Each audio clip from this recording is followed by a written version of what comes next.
시작. 생각하건대 현재의 고난은 장차 우리에게 나타날 영광과 비교할 수 없도다.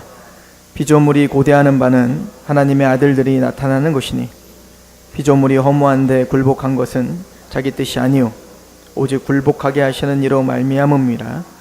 그 바라는 것은 피조물도 썩어짐의 종노릇한 데 해방되어 하나님의 자녀들의 영광의 자유에 이르는 것이니라. 피조물이 다 이제까지 함께 탄식하며 함께 고통을 겪고 있는 것을 우리가 아느니라. 그뿐 아니라 또한 우리 곧 성령의 처음 익은 열매를 받은 우리까지도 속으로 탄식하여 양자될 것 곧 우리의 몸의 속량을 기다리느니라. 우리가 소망으로 구원을 얻었음에 보이는 소망이 소망이 아니니 보는 것을 누가 바라리요. 만일 우리가 보지 못하는 것을 바라면 참으로 기다릴지니라. 아멘. 잠시 기도하겠습니다. 하나님 너무나 감사합니다. 영화로우신 하나님, 찬양받기 합당하신 하나님, 이 시간 말씀을 통해 하나님이 영광 받으시길 원합니다. 말씀을 전하는 입술을 겸손케 하시고 듣는 하나님의 백성들의 마음을 낮추어 주옵소서. 이 시간 온전히 하나님의 말씀만 우리를 다스리시며 통치하시며 영원롭게 되게 하옵소서. 성령님, 그 말씀이 깨달아지고 인쳐지고 적용되며 하나님의 말씀을 추적할 수 있도록 성령님 조명하여 주옵소서. 예수 그리스도의 이름으로 감사하며 기도합니다. 아멘.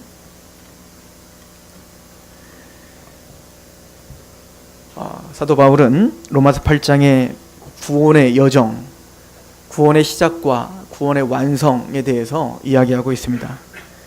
그래서 우리가 이제 나중에 살펴보겠지만, 우리가 어떤 신학자들이 구원의 서정이라고 이야기할 때 그 구원의 서정을 가장 많이 이제 참고하는 구절이 바로 로마서 8장에 있는 말씀이에요. 로마서 8장 28절에 보시면, 우리가 알거니와 하나님을 사랑하는 자 곧 그의 뜻대로 부심을 입은 자들에게는 모든 것이 합력하여 선을 이룬다는 겁니다. 그러니까 선을 이룬다는 말이 무엇인지 29절부터 말을 하고 있는데요.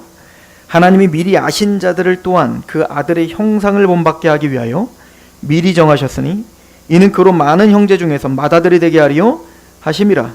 또 미리 정하신 그들을 또한 부르시고 부르신 그들을 또한 의롭다 하시고 의롭다 하신 그들을 또한 영화롭게 하셨다라고 표현하고 있습니다. 하나님은 우리를 부르시고 구원시키고 의롭다 하시고 우리를 영화롭게까지 하세요.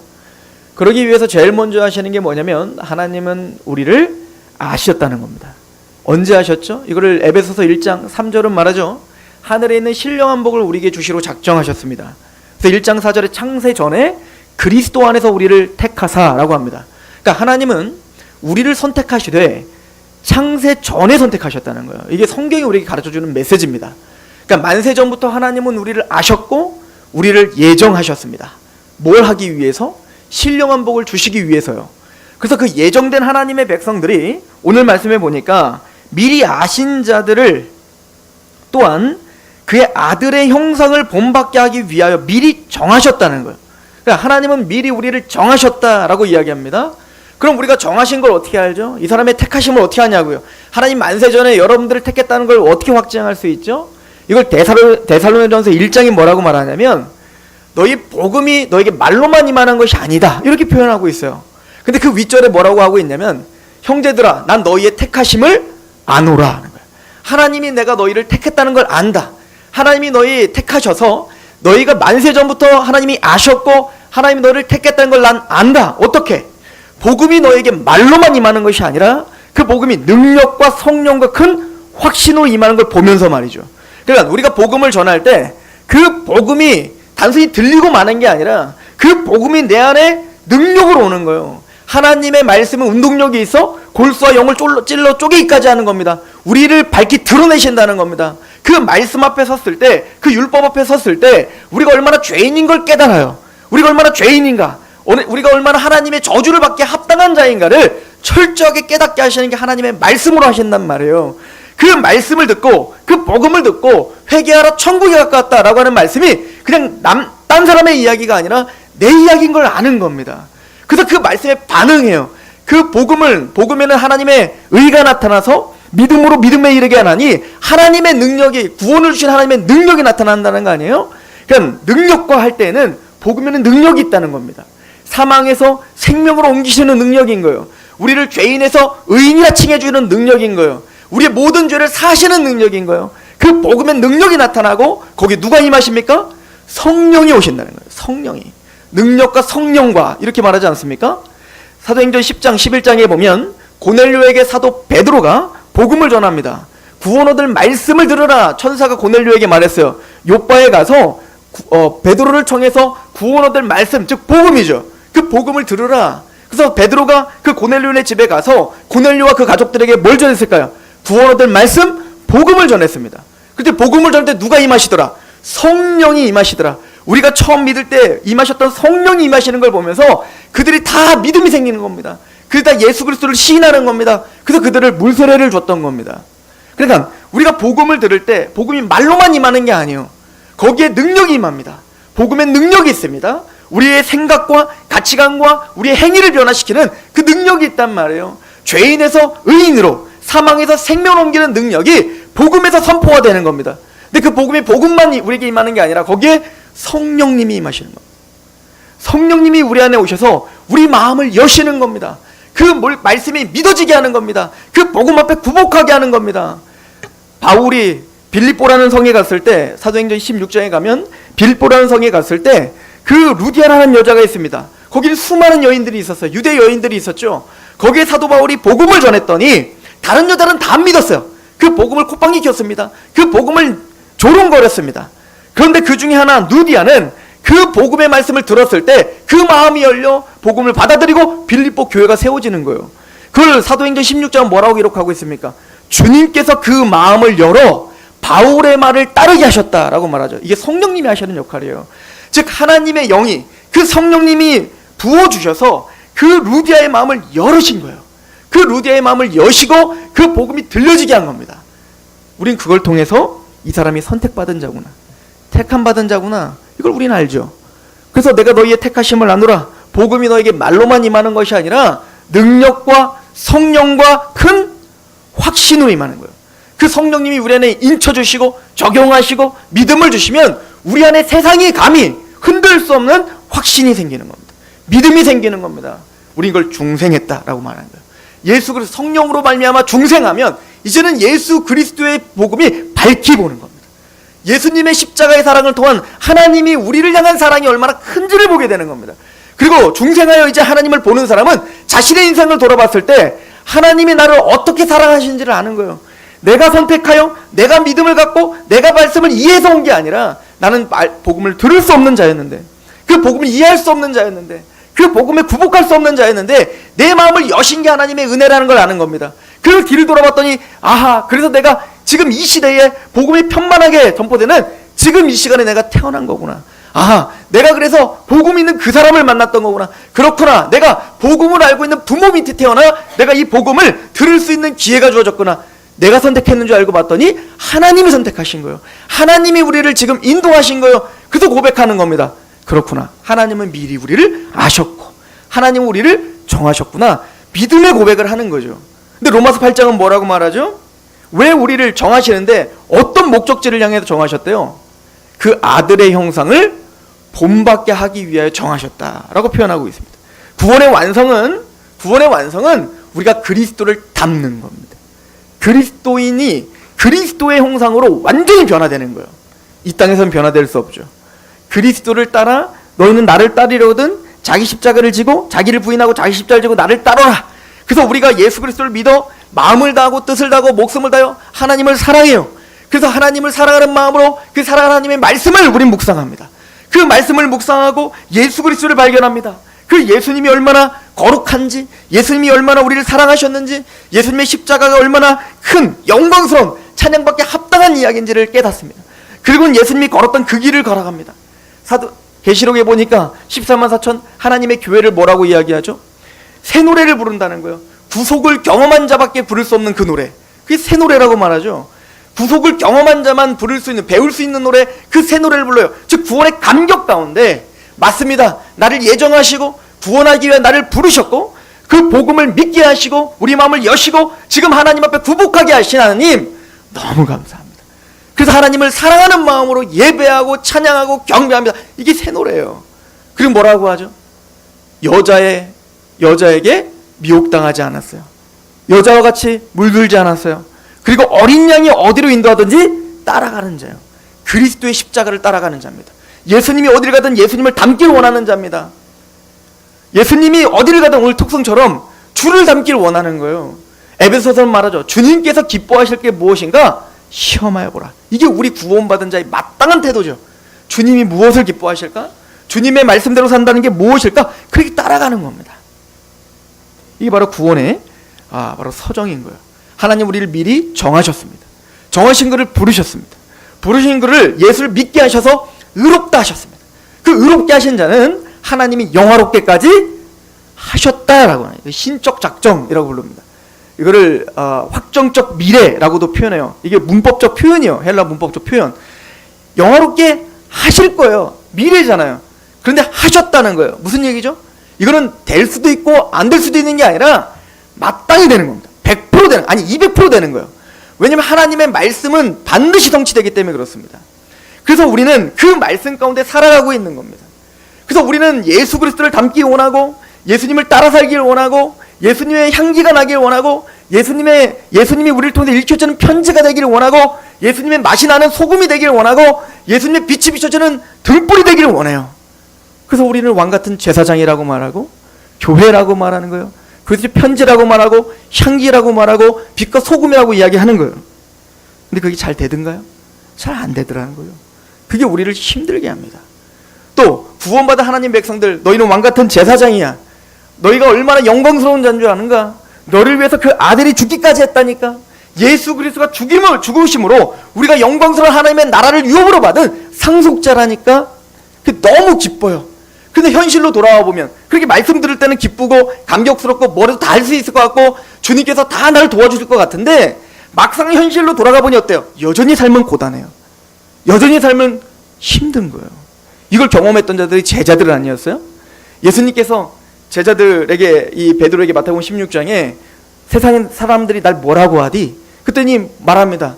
더러는 선지자라고 하고요, 엘리야라고도 하고요, 세례 요한이라고도 하고요. 그럼 너희는 나를 누구라 하느냐? 당신은 살아계신 하나님의 아들이시며 그리스도이십니다. 예수님을 정확하게 고백합니다. 그리고 예수님 말합니다. 바요나 시몬아, 네가 복되다. 이거 알게 한 것은 사람이 알게 하는 게 아니라 하나님이 알게 하는 것이다. 그 예수님을 하나님의 아들됨으로 그리스도이심으로 믿는 것은 사람이 알 수 있는 게 아니야. 하나님이 그 마음을 여셔서 하나님이 너희에게 이 말씀을 믿게 하신 거란다. 바요나 시몬아, 이게 복이다. 이렇게 이야기를 하죠. 그러면 그때서야 밝히 예수님의 십자가와 부활을 설명합니다. 내가 하나님의 아들과 그리스도로서 나는 죽임을 당해야 된다. 난 고난의 길을 걸어가야 된다. 그래서 마침내 죽을 것이고 3일 만에 부활할 거야. 그랬더니 어떻게 합니까? 저항합니다. 대항하여 이럴 때 그런 말 하지 마십시오. 내가 원하는 메시아는 그런 거 아니라는 거예요. 내가 원하는 예수는 그런 거 아닌 거예요. 그 예수, 내가 믿는 예수는 나를 이 땅에서 잘 먹고 잘 살게 하는 메시아예요.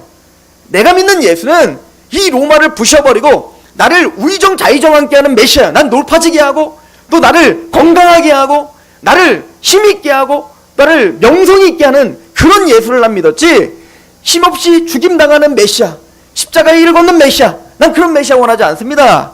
모든 무리가, 제자들이 다 그렇게 예수님을 저항했죠. 예수님께서 말하는 사탄아 물러가라. 네가 하나님의 일을 생각하지 않고 사람의 일을 생각하는구나 라고 이야기를 합니다. 그리고는 예수님이 그 사단의 유혹으로 말미암아 십자가와 부활을 거부하고 있는 그 제자를 버리시든가요? 전혀 그렇지 않죠. 그 뒤로 3번이나 2번이나 더 십자가와 부활을 차근차근 설명해 주시죠. 왜요? 부르셨거든요. 그를 영화롭게까지 하실 거거든요. 그때까지 주님은 누구를 포기하지 않는 거예요? 베드로를 포기하지 않는 거예요. 때로는 베드로가 나중에 3번이나 예수님을 저주하며 부인하지 않습니까? 그럼에도 불구하고 그 3번이나 저주했던 베드로를 또 찾아가시는 거예요. 이게 견인인 거예요. 이게 불강력적 은혜인 거예요. 하나님이 그렇게 우리를 사랑하시는 겁니다. 우리는 때로는 예수님을 몰라보더라도 그 몰라보는 자를 찾아가셔서 마음을 열어 복음을 알게 하십니다. 그래서 복음으로 예수를 고백하게 하지만 그 고백의 내용이 틀리면 틀렸어? 지옥. 이게 아니라 주님은 그를 또 설득하시오 마침내 마음을 다하여 예수님의 십자가를 고백하게 하고 구원을 받게 하고 그리고 예수와 함께 순교자로 가기까지 주님은 포기하지 않고 베드로를 끌고 가시고야 말아요. 이게 제자들을 향한 하나님의 사랑이었어요.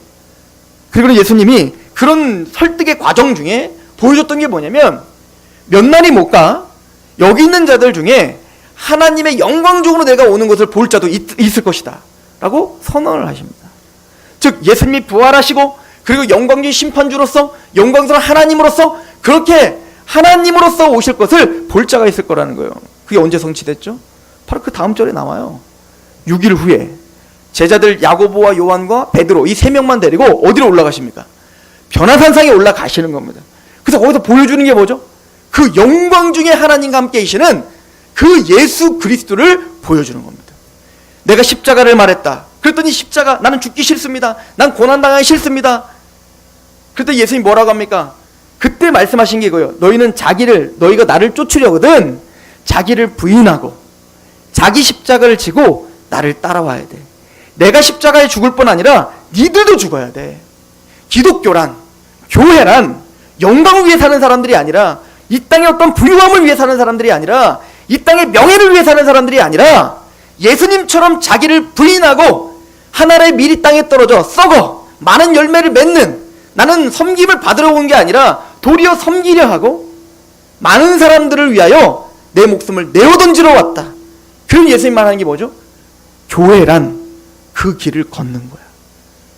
너희가 나를 따르려거든 너희가 내 제자라거든 그 고난을 같이 주님과 함께 담당하며 오는 거. 이게 교회란다. 그리고 예수님이 보여주는 건 변화산상으로 데리고 올라가시는 겁니다. 그럼 예수님이 형언할 수 없는 그것은 이렇게 표현해요. 마가복음은 손으로 빨아도 사람이 빨아도 만들 수 없는 흰색 그냥 흰색이 아닌 거 영광스러운 거룩한 옷을 덧입은 예수를 보여주는 겁니다. 이건 뭐죠? 예수님이 십자가의 죽음과 부활을 다시 한번 예고편으로 보여주는 거예요. 근데 예수님만 부활한 게 아니라 그 옆에 누구도 같이 있어요? 엘리야와 모세도 같이 있어요. 엘리야는 선지자의 대표입니다.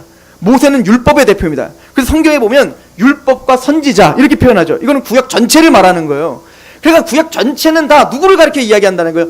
예수를 이야기한다 얘기 아닙니까? 그래서 나중에 보면 모세와 엘리야 보면서 베드로가 초막 셋째자 그래서 예수님 하나 엘리야 하나 모세 하나 그렇게 주고 우린 땅바닥에서 자도 좋다 이거잖아요. 그런데 그때 구름 중에 영광 중에 하나님의 그 두려운 목소리가 들립니다. 이는 내 기뻐하는 자라. 내 기뻐하는 자의 말을 들으라. 이거요. 지금 뭐 하시는 겁니까? 예수님의 십자가를 이해하지 못하는 그들에게 예수님이 십자가에 죽으면 우리는 실패했구나. 우리가 고난을 당하면 우리는 실패했구나. 하나님 안 계시는구나. 라고 자포자기하는 그 제자들에게 아니야. 십자가가 끝이 아니라 십자가의 고난 후에는 우리가 형용할 수 없는 그 하나님의 영광스러운 약속이 있다고.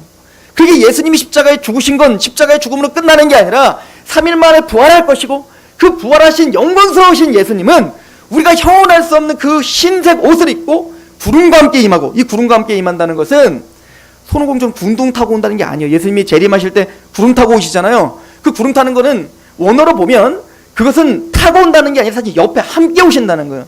언제 성경에 보면은 구름과 함께 임하죠? 누가? 하나님이 임할 때 항상 구름과 함께 임하시죠. 시내산에 하나님이 임재하실 때 어떻게 하십니까? 구름과 함께 임하시죠. 거기에 지진이 나고 천둥이 치는 거 아닙니까? 구름과 함께 임한다는 건 뭐냐면 그 하나님의 거룩한 영광을 우리가 죄인된 우리가 볼 수 없다는 걸 말하는 거예요. 그래서 하나님은 구름으로 가려야 되는 겁니다. 왜? 보면 죽으니까. 그 정도로 하나님은 영광스러우시고 그 정도로 하나님은 거룩하신 분이에요. 그래서 이스라엘 백성들이 대제사장이 1년에 한 번 지성소에 들어갈 때 거기 법궤 있잖아요. 하나님의 임재가 상징이 있는 법궤. 그 법궤에 가서 대속제를 제사를 드릴 때는 반드시 그 첫째 장막에 있는 향단의 향로를 들고 들어가야 돼요.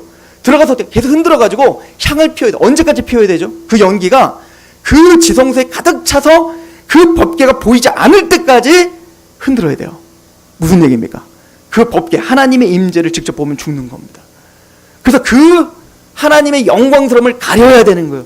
이게 구름의 의미고 그게 연기의 의미인 거예요. 그러니까 예수님이 이 땅에 구름을 타고 오신다는 얘기는 초림은 초라하게 우리를 위해서 죄를 위해서 십자가에 죽으시러 오신 거예요.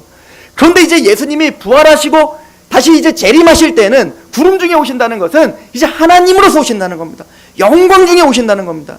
얼마나 그 영광스러운지, 예수님이 변화된 것이 얼마나 영광스러운지 여러분들 요한계시록 1장에 가보십시오. 요한계시록 1장에 가보시면 사도 요한이 예수님의 현상을 보죠. 우리가 알고 있는 예수님 하면 십자가에 죽으신 예수님만 생각하는데 그 십자가에 죽으신 예수님은 3일 만에 부활하셨고 지금 승천하셨고 하나님 우편에 영광 중에 앉아 계시다고요. 그런데 그 영광 중에 앉아 계시는 예수님을 사도 요한 직접 본 거예요. 봤더니 머리는 희기가 희고 발에는 빛난 주석과 같고 금띠를 떼고 입에서는 날카로운 검이 나가고 이 모든 내용은 다니엘서에 있는 하나님을 묘사할 때 썼던 묘사들입니다. 그러니까 예수님은 지금 하나님으로서 계시다는 거예요. 태초에 말씀이 계셨느니라. 이 말씀은 하나님과 함께 계셨으니 이 말씀이 곧 누구시라? 하나님이시라. 이 말씀으로 천지 만물이 창조되었다. 이게 요한복음 1장 2절에 창조주라고 말씀하시지 않습니까? 골로새서 2장에 뭐라고 합니까? 1장에 뭐라고 합니까? 우리보다 먼저 나신 자니 그 예수를 위하여 창조되었고 예수가 창조했다는 거예요. 그러니까 예수님은 창조주이신 거예요. 그래서 예수님이 잠시 하나님의 영광스러운 그 자리를 잠깐 내려놓으시고 육체를 입고 이 땅에 자기가 오셨다고요. 이게 십자가의 죽음이에요. 그러나 십자가에서 부활하시고 승천하시고 하나님 우편에 계신 지금 예수님은 영광 중에 하나님으로 계시는 거예요.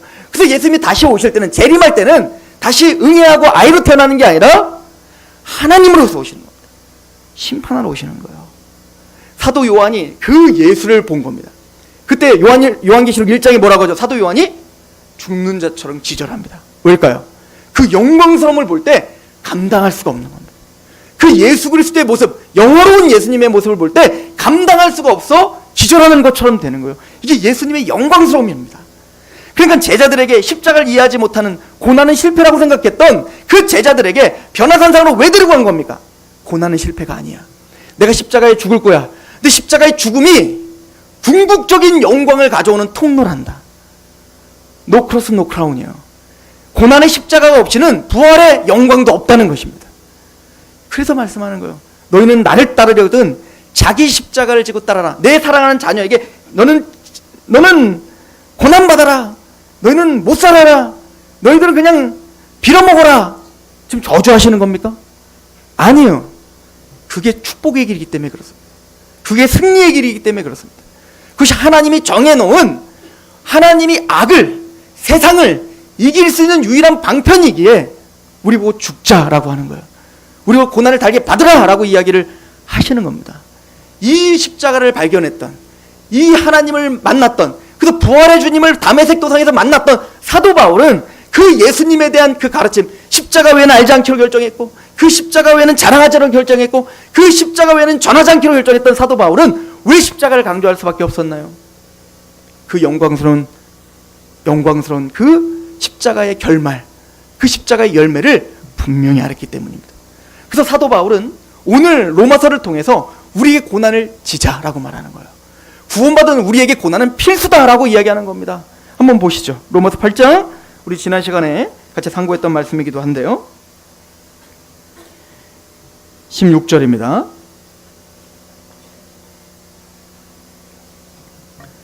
성령이 친히 우리의 영과 더불어 우리가 하나님의 자녀인 것을 증언하느니라. 그래서 성령님은 양자의 영이시라 우리를 하나님을 아빠 아버지라 부르짖게 하십니다. 믿음을 주시고 그 하나님 아버지 앞에 복음의 감격을 주시죠. 17절은 말합니다. 같이 읽어봅시다. 시작. 자녀이면 또한 상속자 곧 하나님의 상속자요 그리스도와 함께한 상속자니 우리가 그와 함께 영광을 받기 위하여 고난도 함께 받아야 할 것이니라. 우리가 진짜 구원받은 상속자라면, 우리가 진짜 그 영광스러운 소망을 바라보는 하나님의 자녀가 된 자라면, 영접하는 자, 곧 그 이름을 믿는 자에게는 하나님의 자녀가 되는 권세가 주어졌어요. 그 권세의 궁극적인 목적지는 어디입니까? 영화로운 부활의 모습입니다. 이거를 로마 작가는 뭐라고 했죠? 우리를 예정하셨어요. 하나님의 아들의 형상을 담게 하시기 위하여. 예수님의 그 영광스러운 모습은 단순히 그 예수님만 변하는 게 아니라 뒤에 엘리야와 모세도 변해 있단 말이에요. 그들은 뭐죠? 구약 전체 구약의 구약 성도들의 대표들이란 말입니다. 그들도 예수를 증거했던, 예수를 증거하며 하나님을 증거했던 그 모세와 엘리야도 죽었어요. 그들도 복음을 전하다가 모세를 보세요. 히브리서 11장에 보면 애굽의 파라오의 왕자로서 그 애굽의 모든 부귀영화를 누릴 수 있는데 그리스도와 함께 고난을 받는 것을 더 큰 낙오로 하라.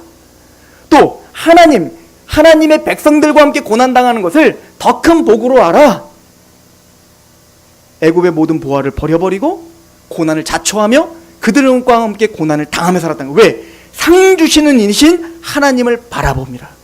그 영광스러움에 압도당했기 때문에 모세도 그 고난의 길, 40년 광야의 길을 기쁨으로 걸을 수 있었다는 거예요.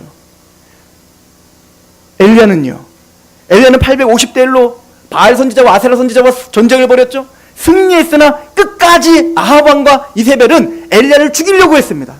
하나님 날 좀 죽여주시죠. 내가 정말 하나님의 말씀대로 생명을 걸고 싸웠는데 세상 바뀌는 거 하나도 없네요. 주님은 그를 또 위로하십니다. 아니야, 내가 너와 같은 남은 자를 또 남겨뒀다. 예후를 남겨놨고 엘리사를 남겨놨고 7,000명의 하나님의 백성들을 남겨놨다. 너는 너의 일을 행하라, 이 얘기인 거예요. 그렇게 목숨을 걸고 그렇게 묵묵히 핍박을 받으며 하나님의 말씀을 전했던 엘리야, 그들은 죽었지만 지금 예수님과 함께 부활의 모습을 잇는 것을 보여주고 있는 겁니다. 이게 교회의 길이라는 겁니다. 이것이 하나님이 예수님과 함께 고난을 당하는 하나님의 백성들에게 궁극적으로 우리에게 주어질 영광스러움이라는 겁니다. 그 영광스러움이 얼마나 컸는지 베드로와 야고보와 요한은 내려가고 싶지가 않은 거예요. 그냥 여기서 살고 싶은 거예요. 그 감격, 그 영광, 그 하나님의 음성이 두려웠지만 그 영광스러움 앞에 그냥 거기서 초막색 짓고 우린 땅바닥에 사는 한이 있더라도 그냥 그 감격 속에 살고 싶은 거예요. 근데 예수님 어떻게 하죠? 내려가자는 거예요. 산 밑은 여전히 병든 자가 있어요. 산 밑에는 여전히 귀신 들린 자가 있어요. 여전히 문제가 있고 여전히 핍박이 있고 여전히 조롱이 있는 곳이에요. 그런데 우리가 있어야 될 곳은 그 영광스러움을 아는 우리가 이제는 다시 고난을 짊어지러 내려가야 된다는 얘기인 겁니다. 우리가 매주 또 수요일 또 성경 공부를 통해서 말씀을 통해서 우리는 천상을 경험하는 겁니다. 우리에게 주어진 하나님의 영광의 약속이 무엇인지를 우리는 경험하는 겁니다. 그래서 제가 이런 말을 많이 들었는데 그냥 아무 생각 없이 일도 안 하고 성경 공부만 하며 그렇게 하나님 말씀만 연구했으면 좋겠습니다. 그래서 저를 부러워하죠. 평생 저는 성경만 연구하니까. 근데 여러분들은 저보다 큰 상급이 있을 거예요. 저는 한 가지만 하면 되잖아요. 하나님의 말씀을 연구하고 그 말씀대로 살아가고 그 말씀을 연구하는 게 기뻐 설교하면 되는 건데 여러분 두 가지 일을 해야 되잖아요. 하나님의 말씀 가운데 충만하여 또 고난의 길을 걸어가야 되는 사람들 아닙니까? 또 최종방에 가서 저보다는 안 믿는 사람들 더 많이 만나잖아요. 그러니까 깨어있고 부딪히고 쓰러지고 엎어지면서 하나님 앞에 힘들어하는 그 고난의 길을 걸어야 된다고요. 그런 초대교회에게 사도 바울은 말하는 거예요. 고난은 선택이 아니라 필수다. 너희가 고난을 당하고 있다면 옳도다. 그것이 너희가 하나님의 거룩한 상속자라는 증거다. 이 얘기를 하고 있는 겁니다. 그리고 말하죠. 18절에 생각하건대 현재의 고난은 장차 우리에게 나타날 영광과 비교할 수 없다. 그 영광에 압도당하여 그 고난을 능히 이기게 하고 싶었던 겁니다. 꾸역꾸역 고난에 하나하나 이기는 그런 힘든 싸움을 하는 게 아니라 사도 바울은 네가 왜 힘든지, 네가 왜 그렇게 아파할 수밖에 없는지, 힘들지 위로가 아니라 사도 바울은 눈을 들어 하늘을 바라보게 해주는 거예요. 여러분들 욥기서를 잘 아시죠? 욥은 우리가 상상할 수 없는 고난을 당했습니다. 우리가 감히 말로 형언할 수 없는 고난을 당했어요. 하루아침에 모든 재산 다 없어요. 동방에서 가장 큰 자였어요. 가장 부유했던 자였습니다. 그런데 그런 자가 모든 재산이 하루아침에 다 없어져 버렸다고요. 재산만 없어진 게 아니라 자녀들이 다 죽임을 당했어요. 한날 다 죽임을 당해버렸습니다. 그리고는 아내만 남았어요. 근데 그 아내가 어떻게 하죠? 또 그 남편을 긁죠. 이래도 네가 하나님을 존경하고 예배하겠는가? 차라리 하나님 저주하고 우리 같이 죽어버리자. 이게 이해가 가지 않으십니까? 우리 너무 이해가 가잖아요. 그걸 어떻게 견딜 수 있냐고요. 우리가 어떻게 그걸 믿음으로 승리하라고 감히 할 수 있냐고요. 근데 그렇게 하는 사람들이 있다고. 기독교인들이 그렇게 하더라고. 새 친구들이 옵니다. 새 친구들이 와서 하는 얘기는 뭐죠? 네가 죄 때문에 그렇게 고난당하는 거야. 회개해. 이 싸움을 계속하는 거예요. 하나님은 그 새 친구들이 틀렸다는 겁니다. 그럼 욥은 이렇게 말하는 겁니다. 나는 의로워. 난 하나님 앞에 죄 지은 게 없다고. 니들이 잘못했다. 만약에 니들이 내가 죄가 있는 것이 있다면 드러내봐. 니들은 잘하냐? 그럼 욥은 잘한 겁니까? 하나님 욥도 잘못했다는 겁니다. 그리고는 하나님에게 욥이 말합니다. 하나님, 이 고통스러운 고난을 걷어가시고 빨리 대장부답게 내 앞에 나오십시오. 왜 내가 이런 고통을 당해야 되는지, 내가 하나님을 믿고 의롭게 행한 나에게 왜 이런 일이 일어나는지 나한테 설명하시죠. 따지고 묻습니다. 하나님 묵묵부답인 것 같아요. 친구들이 아무리 와서 옳은 얘기를 해도 답이 되지 않습니다. 아무리 혼자 고민을 해도 이 고난의 의미를 이겨낼 수가 없습니다. 그때 하나님이 나타나시죠. 하나님이 나타나셔서 욥에게 하는 얘기는 뭡니까? 욥에게 하는 얘기는 작은 네가 고난을 왜 당했는지, 네가 뭘 잘못했는지, 얘네들은 뭘 잘못했는지, 내가 고난을 주는 이유는 뭔지, 궁극적인 목적지가 뭔지 전혀 알려주지 않습니다. 우리의 고난, 실제적인 고난, 그 아픔, 그 고통, 그거를 말하지 않습니다. 그냥 하나님은 창조하신 하나님을 설명합니다. 내가 이 땅에 기초를 놓았을 때 너 뭐 했니? 내가 이 우주를 창조했을 때 너 뭐 했니? 이 땅을, 이 공중에 매달았을 때 넌 뭐 했는가? 넌 리오 여단을 아는가? 그 꼬리가, 하마와 그 꼬리가 그렇게 큰 그런 동물을 넌 알고 있는가? 네가 그를 창조했는가? 사자 새끼가 웅크리고 있을 때 그 사자 새끼를 먹이는 게 누군지 아는가? 날아가는 새들을 보라. 그 새들을 먹이는 게 누군지 아는가? 네가 할 수 있는 게 뭔가? 그런데 지금 욥의 그 고백은 하나님을 자신이 다 아는 것처럼 하나님을 말합니다. 그 창조주신 하나님의 그 영광스러운 하나님을 만났을 때 욥은 거기서 굴복하며 회개합니다. 그리고 말하기를, 티끌을 머리에 뿌리며 이야기하기를, 하나님의 이치를 가리는 자가 누구입니까? 헤아리지 못하는 말을 내가 말했고 하나님의 측량할 수 없는 지혜를 감히 내가 판단했습니다. 내가 지금까지는 하나님을 귀로만 들었지만 이젠 내가 눈으로 주님을 봅니다. 내가 귀로만 들었다는 건 무엇이죠? 아브라함의 하나님, 이삭의 하나님, 야곱의 하나님, 그래 그들의 하나님이었대. 홍해가 갈라졌대. 바울과 역사하셨대. 그렇게 베드로가 감옥에 갇혔을 때 주님이 그렇게 문을 여셨대. 베드로의 하나님이시지. 그런데 귀로만 들었던 그 하나님이 눈으로 보는 거예요. 지금 그 하나님을 만난 겁니다. 그 하나님을 직접 경험한 겁니다.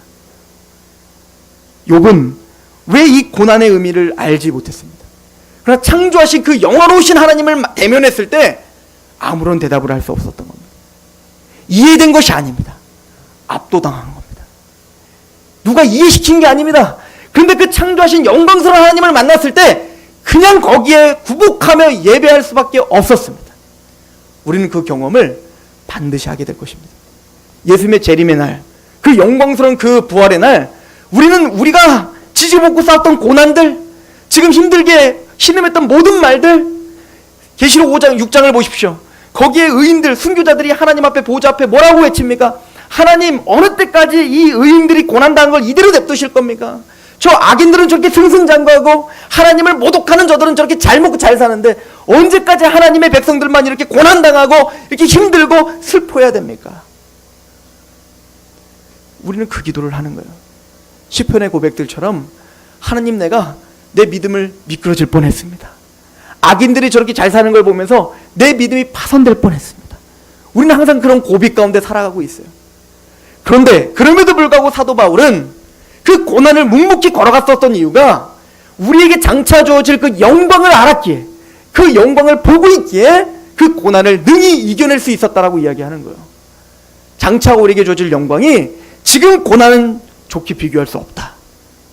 그 영광스러운 날을 만났을 땐 우리가 당하는 지기지기고 지금 이게 전부인 것처럼 얘기하고 있는 그것이 얼마나 하찮은 것이며, 그것이 얼마나 가벼운 것이며, 그것이 얼마나 아무것도 아닌 것인지 우리는 알게 될 것이에요. 우리는 알게 될 것입니다. 제가 우리 아내한테 그저께인가요? 그런 고백을 했어요. 제가 사실은 초등학교 5학년 때부터 좋아했던 한 여자가 있었습니다. 언제까지 좋아했냐면 고등학교 3학년 때까지 좋아했어요. 걔는 2번이나 나를 배신하고 떠났습니다. 그걸 막 듣고 있는데 우리 아내가 바보네, 바보. 그래서 그래요. 아무리 봐도 걔는 여우와 같아요. 그러니까 제가 중학교 내내 중3 때 내 마음을 저버리고 딴 남자에게 갔어요. 그것도 우리 교회 회장한테. 그리고는 그 애를 끝까지 내가 기다려. 그때는 제가 말했죠. 제가 처음 봤던 책이 남자의 향기. 목숨을 걸고 한 여자만 사랑하는 게 사랑인 줄 알았던 그 감수가 얼마나 예민한데 공부도 안 하고 맨날 그 여자만 바라보고 있는 거예요. 그래서 우리 진천바닥에 소문이 다 났다는 거예요. 저 구종성 저기 위왕 못 간 게 저 여자 때문이다. 뭐 이렇게. 그런데 고등학교 3학년 그 중요한 시점에 또 바람이 나서 딴 남자에게 간 거예요.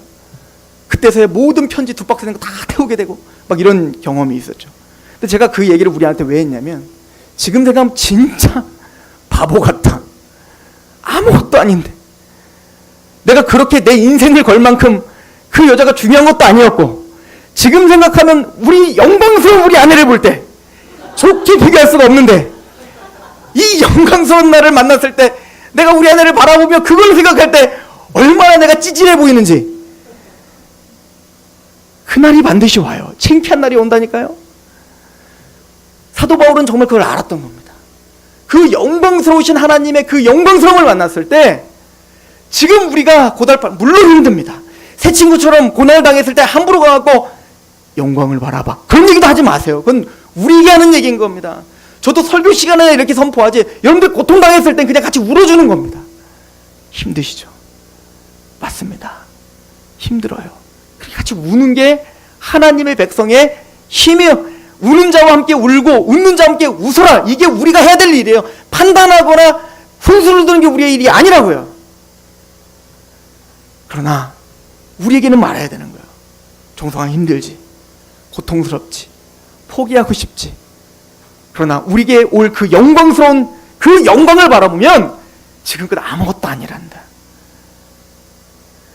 시편에서 사도 다윗이 사울에게 쫓김을 당하고 죽임을 당할 것 같고 나중에 압살롬에 의해서 또 죽임을 당할 것 같고 그런 고통을 당했을 때 자기의 영혼이 낭망했을 때 다윗은 고백합니다.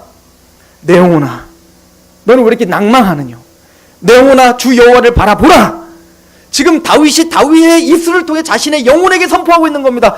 종성아 왜 그렇게 낭망하니. 왜 고난 가운데 그렇게 힘들어하고 있니. 주 여호와를 바라봐라. 주님이 우리에게 좋게 비교할 수 없는 그 영광을 주실 것임을 너는 알고 있지 않는가. 그리고 말합니다. 그 우리가 이렇게 탄식하고 있는 것은 우리만의 탄식이 아니라 모든 피조물이 우리에게 이런 탄식, 우리가 똑같은 탄식을 하고 있다라고 사도 바울은 말하는 거예요. 오늘 말씀을 보시죠. 20절입니다. 피조물이 허무한데 굴복하는 것은 자기 뜻이 아니요 오직 굴복하게 하시는 이로 말미암음이라. 그 바라는 것은 피조물도 썩어짐의 종로로 탄 데서 해방되어 하나님의 자녀들의 영광의 자유에 이르는 것이니라. 피조물이 다 이제까지 함께 탄식하며 함께 고통을 겪고 있는 것을 우리가 아느니라. 여러분들 우리만 이렇게 고통받는 것이 아니라 우리만 이렇게 힘들어하는 것이 아니라 구원받은 우리만 이렇게 하나님 앞에 탄식하며 기도하는 게 아니라 지금 모든 피조물이 다 그렇게 탄식하고 있다라고 사도 바울은 이야기하고 있는 거예요. 제가 항상 가끔 얘기해요. 동물왕국 보세요. 사자는 편안할 것 같습니까? 사자 사냥의 성공률이 굉장히 낮다는 거 아십니까? 그러니까 걔는 굶주려가지고 아무리 사냥해도 못 잡아. 얼마나 빠른지 이 사슴과 얘네들이 얼마나 약 올리면서 돌아다니는지. 그럼 사슴은 편합니까? 사슴은 언제 죽임당할지 몰라서 서로 힘든 거예요. 여러분들 동물들이 이제는 그 물을 찾기 위해서 때로 막 움직이는 거 보이십니까? 그게 걔네들이 여행 가는 겁니까? 얼마나 고통스럽겠냐. 물도 없이 그렇게 여행 가. 누구 때문에 이런 일이 벌어졌냐고요. 창세기 3장이 우리 때문이라는 겁니다. 인간이 타락한 이후에 하나님의 저주를 받아 이 땅에 가시덤불이 났고 이 땅이 저주를 받았고 이 모든 피조물이 우리를 통하여 저주를 받았다는 거예요. 그래서 우리가 구원받은 우리가 왜 이렇게 삶이 고통스럽습니까? 하나님은 언제까지 이 고통스러움을 감내하며 살아야 됩니까? 라고 탄식하며 고통스럽고 고난을 짊어지는 것처럼 하나님은 눈을 열라는 거예요. 너희만 그런 게 아니라 이 죄의 세계에 너희 때문에 이 모든 피조 세계도 다 고통하며 탄식하며 함께 고통스러워하고 있다라고 이야기를 하는 거예요. 그런데 그 피조물들이 바라고 있는 게 있어요. 그 피조물들이 바라는 게 뭐죠? 하나님의 아들들이 나타나는 때를 기다립니다. 하나님의 아들들이 누구예요? 이미 우리는 앞서 설명했죠. 양자의 영을 받아 아빠 아버지라 부르짖느니라. 하나님의 자녀는 상속자요, 상속자는 영광을 받을 상속자요, 영광을 받을 상속자는 고난과 함께 받는 그 상속자들, 그 하나님의 아들들이 한 명도 빠짐없이 모두 나타나는 그날이 올 거예요. 하나님이 예정하시고 한 명도 빠짐없이 다 구원시키는, 그래서 마지막 한 사람이 구원받는 그날이 올 거예요. 그때는 재림입니다. 여러분들 왜 하나님이 지금 심판하지 않는 줄 아십니까? 왜 이렇게 악이 관영한 이 세대에, 하나님을 대적하는 이 세대에 그래도 교회를 유지하시고 그래도 하나님이 이 세상을 유지하는 건지 아십니까?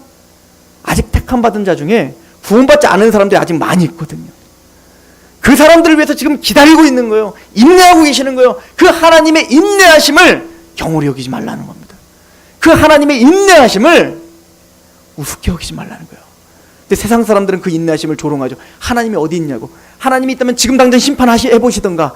하나님이 지금 계시면 당장 지금 나타나셔서 홍해라도 갈라보시던가. 그들은 하나님의 인자하심을 멸시하고 있는 겁니다. 하나님 그렇게 하실 거예요. 하나님은 그 진노의 포도주 틀에 다 집어넣어서 완전히 멸절시킬 날이 반드시 올 겁니다. 근데 예수님이 재림한 날, 그때는 한 사람도 빠짐없이 구원받을 하나님의 백성들, 하나님의 아들들이 다 구원받는 날이 올 것입니다. 요한복음 6장에 말하죠. 아버지의 뜻을 행하러 내가 왔는데, 아버지의 뜻은 나에게 주신 한 영혼도 잃어버리지 않고 마지막 날 생명을 얻게 하는 것. 이것이 예수님이 이 땅에 오신 목적이라는 거예요. 예수님이 그렇게 오시는 그날, 재림하는 그날, 지금 고통하고 있는 이 모든 피조물들은 영광스러운 모습으로 변화될 것입니다. 처음 있는 이 하늘과 땅은 없어지고 새하늘과 새 땅, 거기는 고통이 없습니다. 신음이 없습니다. 죽음, 허무한데 굴복하는 게 없습니다. 허무한데 굴복한다는 건 어떤 피조물도 다 쇠퇴해지고 죽어가는 거예요. 신음하는 거예요. 근데 그 고통과 신음이 없는, 허무한데 굴복하지 않는 그 영광스러운 나라가 반드시 모든 만물이 다시 재편성될 겁니다. 언제? 하나님의 아들들이 나타나는 그때에. 이거 성경은 말하죠. 이게 무슨 얘기입니까? 우리 에베소서 1장 가보시죠.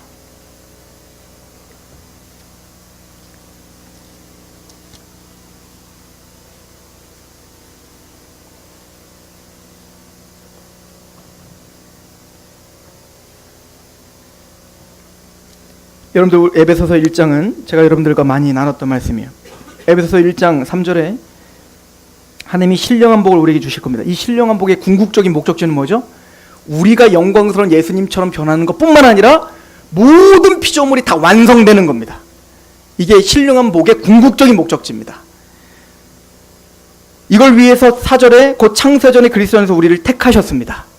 그리고 하나님이 우리를 창세전에 택하신 것을 여러분들에게 성취하시기 위하여 7절 보시죠.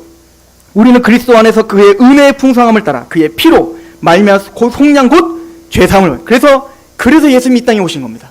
십자가의 죽으심으로 우리를 속량하시고 우리를 구원시켜 주셨습니다.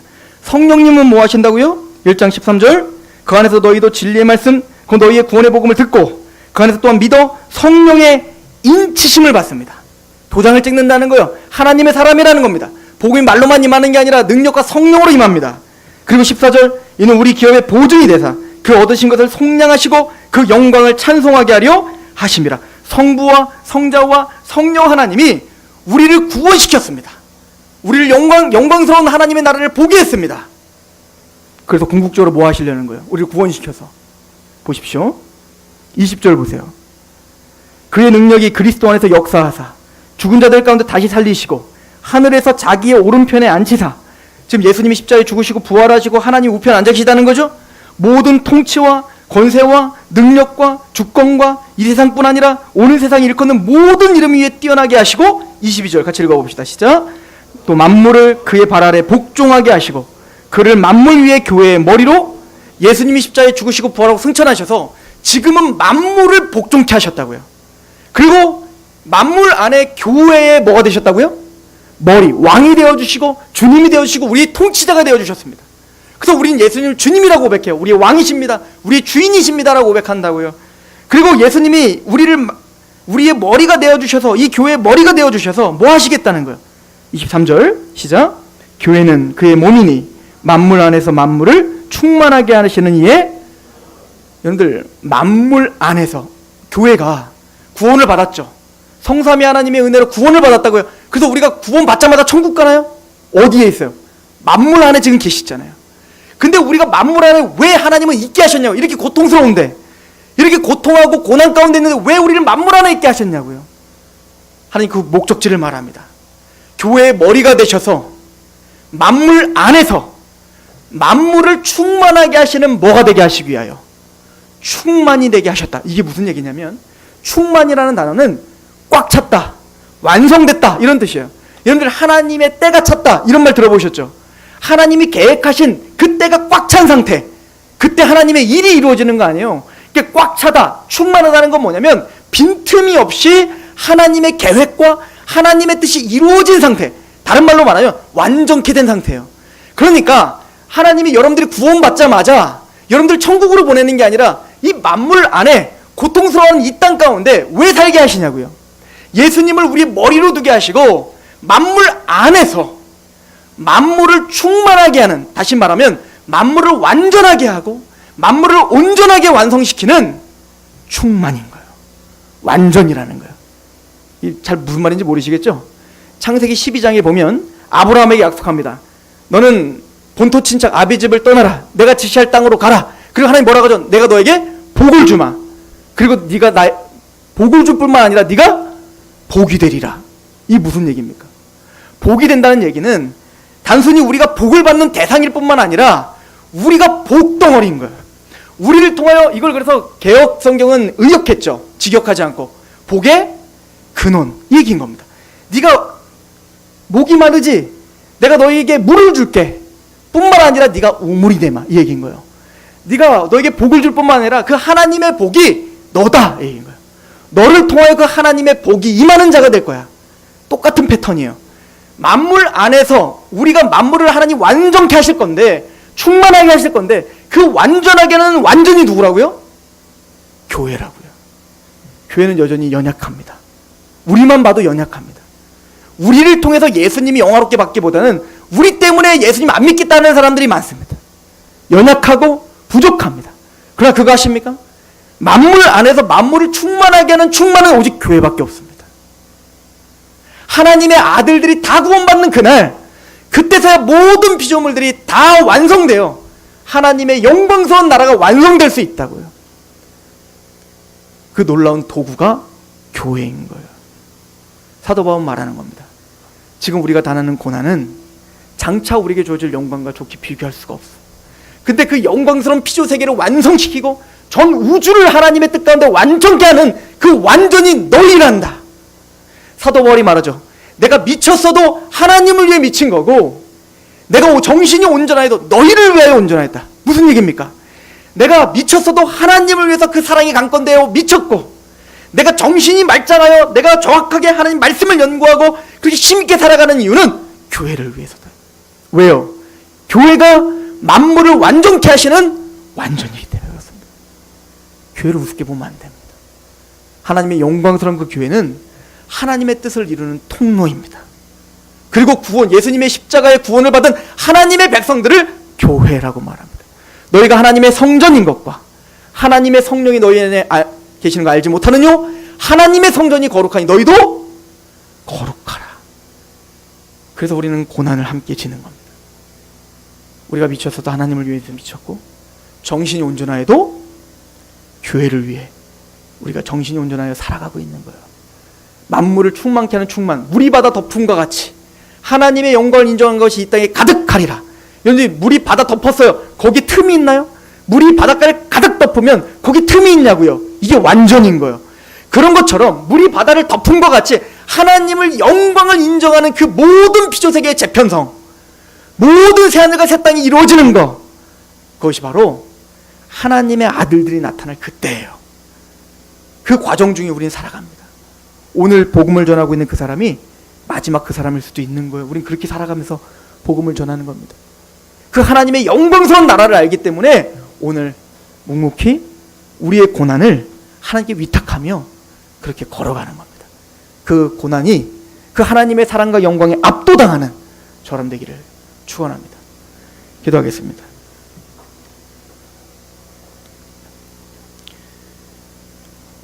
비천한 입술로 어떻게 하나님의 영광스러움을 담을 수 있겠습니까? 전 세계뿐 아니라 전 우주를 다시 새롭게 하시며 하나님의 영광스러운 나라를 완성하시고자 하는 하나님의 계획과 하나님의 그 무한하신 주권을 누가 감히 대항할 수 있겠습니까? 그 하나님의 절대 주권 안에 우리가 복음을 들었고 십자가의 은혜에 감격하며 장차 올 그 영광스러움이 오늘 우리에게 당하는 그 고난에 좋게 비교할 수 없음을 고백하며 인내하는 자들이 여기 있습니다. 우리를 견디게 하시고 인내하게 하시는 그 하나님의 사랑이 우리에게 오늘도 이 우리를 인도하는 능력이 되게 하여 주시옵소서. 이 복음의 사랑이 우리를 강권하여 우리가 이제 육체 가운데 거하여 사는 것이 날 위해 삶은 삶이 아니라 나를 사랑하사 나를 위하여 십자가에 죽으신 예수 그리스도를 위해 삶을 사는 우리가 되게 하옵소서. 예수 그리스도의 이름으로 감사하며 기도합니다. 아멘. 찬양합시다.